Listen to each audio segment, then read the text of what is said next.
聚焦国际热点，剖析军事装备。在节目开始之前，麻烦您点赞订阅。本期新闻节目的主要看点有：中国未来核航母出探，载机80架，排水量超过10万吨，性能和福特持平。航空母舰作为最重要的海上兵器，目前世界上能够拥有和独立制造航空母舰的国家寥寥无几。截至今年，在全世界200多个国家之中，拥有航空母舰的国家仅有9个，其中拥有大型航母的国家只有美、英、中、俄4个国家，拥有核动力航母的国家就更少了。目前世界上只有美法2个国家拥有核动力航空母舰，美国核动力航母独占鳌头，拥有11艘核动力超级航母，还有3艘在建航母，后续计划建造6艘核动力航母。而目前我国海军装备航空母舰为2艘，都是常规动力航空母舰。而现在正在建的新型国产航空母舰，虽然相比辽宁、山东2舰有了非常大的突破，但是其动力系统还是采用常规动力系统。专家认为，常规航母的续航能力相比核动力航母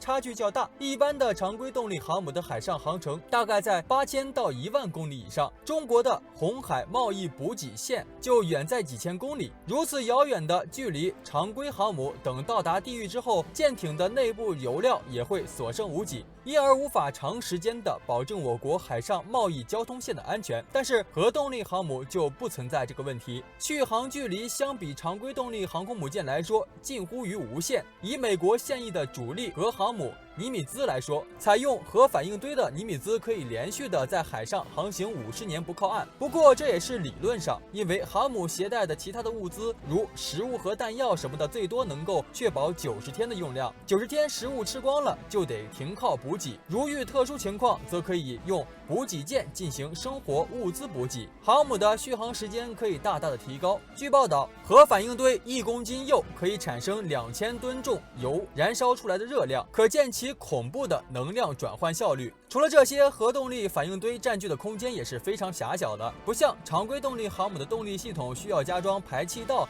等诸多管线，这些东西复杂不说，还占据了大量的航母内部空间。烟囱发射的热流造成其红外特征非常明显，不仅容易被发现，还容易成为红外制导导弹的目标。核动力航母还可以制造电和水，改善成员的生活，节省下来的空间可以搭载更多的战斗机、航空燃油、补给品等，使航母总体实力得到综合的提升。中国的核动力母舰发展的是小步快跑的方针，先是建造自己的常规动力滑跃甲板航空母舰，然后再是常规动力电磁弹射大型航空母舰，最后才是大型核动力航空母舰。目前正在建造的国产新型航母就处于第2种，此型航母据外界估计可能要建造2艘，等海军把大型电磁弹射常规航母摸透了之后，再搞下一级核动力航空母舰。据外媒分析，有可能就是004型航空母舰。004型航空母舰是中国人民解放军海军航母建造计划中的航母型号，同时也将是中国国产的第4艘航空母舰，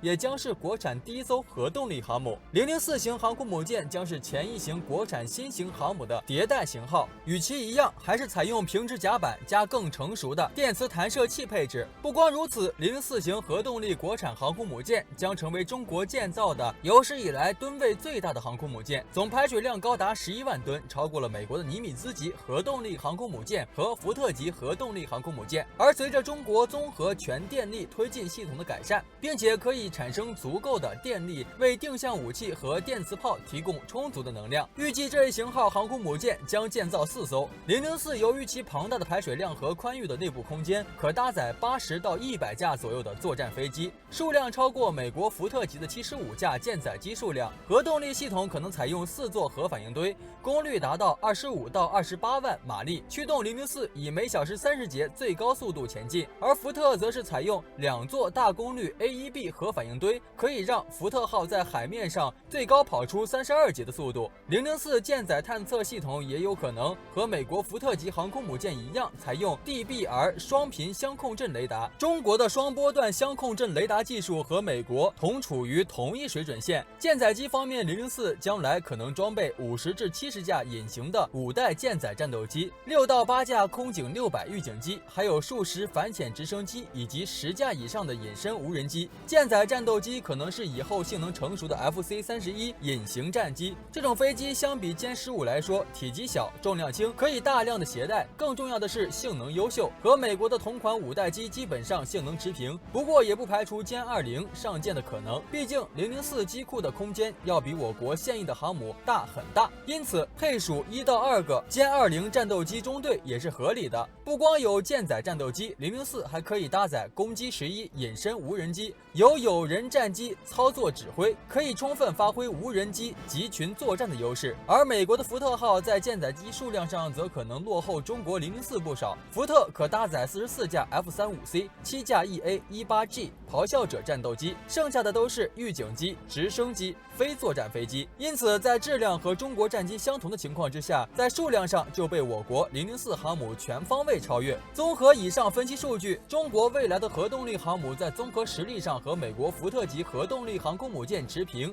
甚至是超过，是毫无疑问的。不过我们真心期待那一天会早点到来。航母众所周知是远洋作战的一大利器，其强大之处在于一、机动优势，航母相当于一个移动的军事基地，是你在远洋作战时一个可靠的移动机场和补给站，可搭载多种多用途飞机，如战斗机、预警机、反潜机等。二、无与伦比的先发制敌能力。现在海战已经脱离了大炮巨舰的时代，多以海空战争为主。在海战中，军舰和军舰之间或有强弱，但飞机与之相比却拥有绝对的机动性和主动性，在高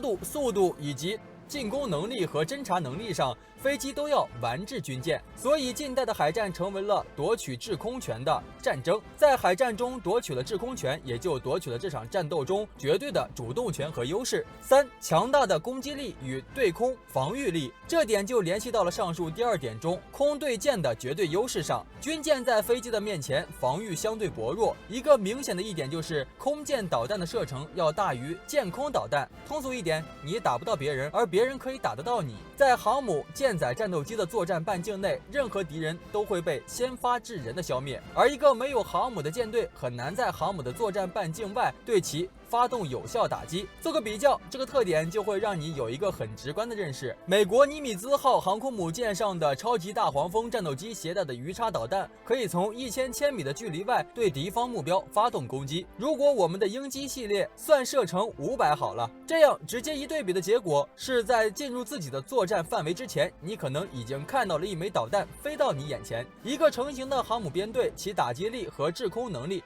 都远非一般军事舰队所能企及。打个比方，就是如果美国要对全世界范围内某个地区进行军事打击，它可以直接在这个地区的附近布置一个打击能力强大的军事基地，而这个基地就是航母战斗群，而且你很难对它造成有效威胁。有哪些国家能对其进行反制呢？我们第一个想到的肯定就是中俄英法这几个5常国，但这几个国家内，英法与美的关系较接近，而中俄与美的关系虽然没那么友好，却因为大家都有着强大的底牌而心照不宣的，不会出现大规模军事冲突。从上可以看出，航母战斗群目前基本上是没有天敌的，最大的弱点可能就是无法应对中俄这种拥有完善的沿海海防能力的国家。在先进的对海武器面前，航母是无法靠岸作战的，因为那样会被打成骰子。当一个航母战斗群投入到战斗中时，以1到2个小时为作业周期，每个周期出动一个波次飞机，每个波次能够出动的作战飞机大约在15架左右。在携带精确制导武器时，每架作战飞机都可以精确的攻击2个或3个预定目标，一个攻击波次能够打击的单独点目标数量为30到45个。做个粗略的估算，一天可以打击的单独点目标数量大概为500个左右。当然，这是理论上的数据。简单的说，航母战斗群不像我们看到的是几艘舰艇堆在一起，而是每一艘都距离几十几百公里，可以实现100公里半径防御，海陆空全面防御。防御，然后